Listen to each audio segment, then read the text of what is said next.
In this neo-soul guitar lesson, I'm going to show you all the 7th chords and inversions that you need to sound like Tom Misch or Rex Orange County. For the free tab, just click the link below. I'll just play you the progression one time. So it's like... There's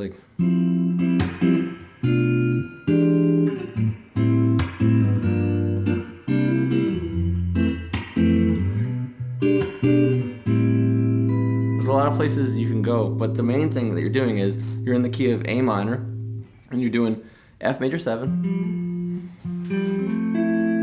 And then you're doing, there's many ways to do 2-5 to A minor. So the first way I did it was a B half diminished, and then I played this E, this Jimi Hendrix chord, right?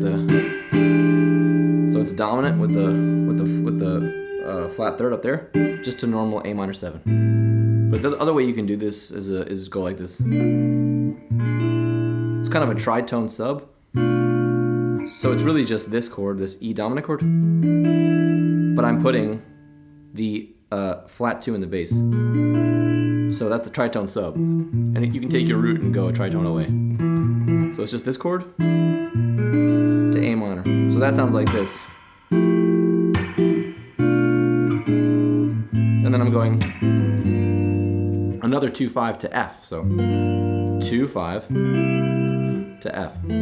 So in F major 7, F major, you have a G minor, a C dominant, and the 1. And you could also mess that up too. You could do that same tritone sub thing, but then it's too, if it gets too weird, it's not going to be pop, right? It won't be digestible. So. And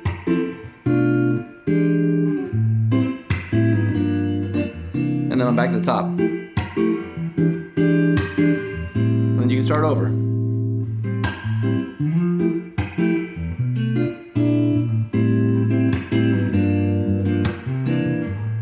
And all your inversions are acceptable too, right? This is F major 7. So like this. That could be your F major 7 there.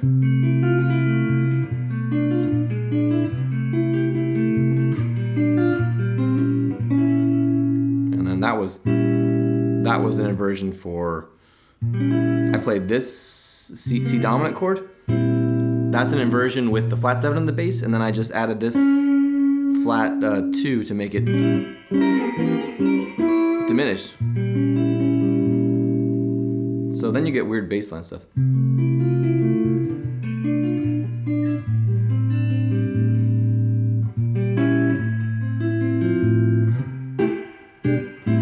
Any of that make sense? The cool thing about this is you can just solo in A minor. It doesn't matter what happens. You can go. It would be hipper if when these things happen, every time there's a dominant chord, you do like some jazzy thing. You don't have to. You could just play A minor, and it'll sound cool. Okay, so if you learned your inversions, you know that, like, let's just take F major 7 because that was one of the ones. Like, this is an F major 7 chord. This is down here, right? You should know them for major 7, dominant 7, minor 7, and minor 7 flat 5. You can just take all of these and you just take the highest note and put it on the low E string and you get a whole fresh thing. So this becomes this. This chord becomes this. Right? It becomes a third on the bass. This one becomes, and then this guy, this one's pretty nasty. Flat 7 on the bass is not too cool. But so if you throw that into that little song we did, and you think about it, like F major 7, you know, you can mess it up in different ways, but. And then I'll play a root position, B flat half diminished, and then I'll do this B dominant one, E dominant. Remember this chord? So I can put this 5th in the bass. So then the whole thing sounds like this. And right there I played an A minor with like a 3rd in the bass. So it went from this to a smoother bass line.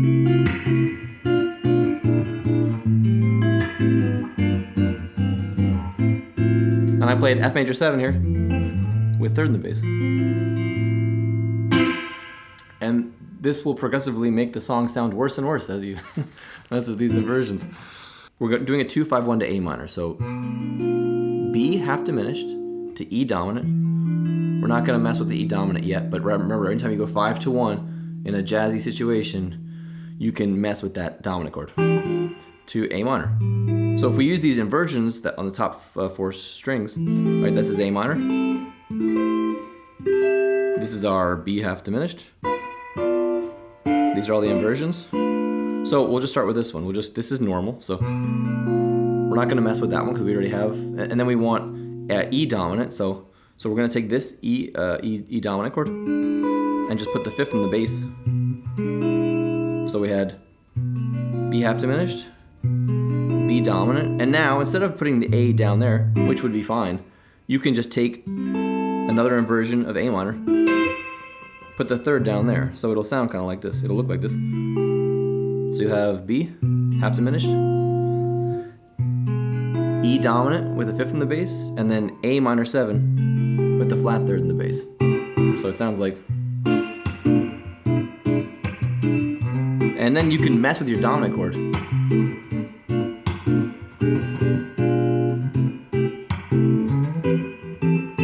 See what I did there? I went up to this A minor 7, and I put the 5th in the bass. So, yeah. Some of these don't sound so. This one sounds okay.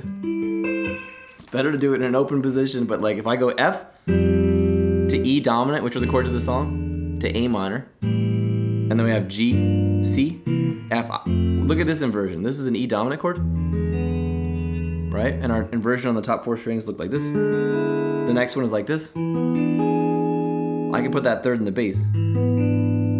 So now I'm going to apply my finger picking stuff. It sounds best with open strings, right? So.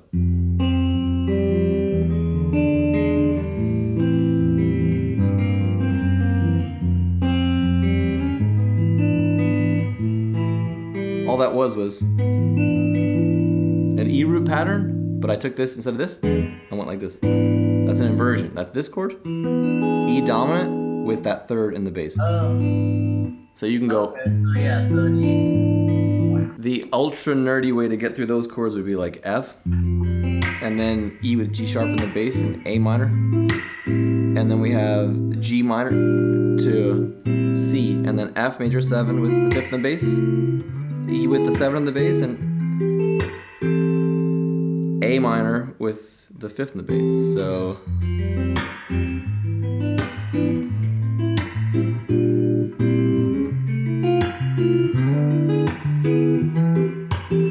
You can finger pick it.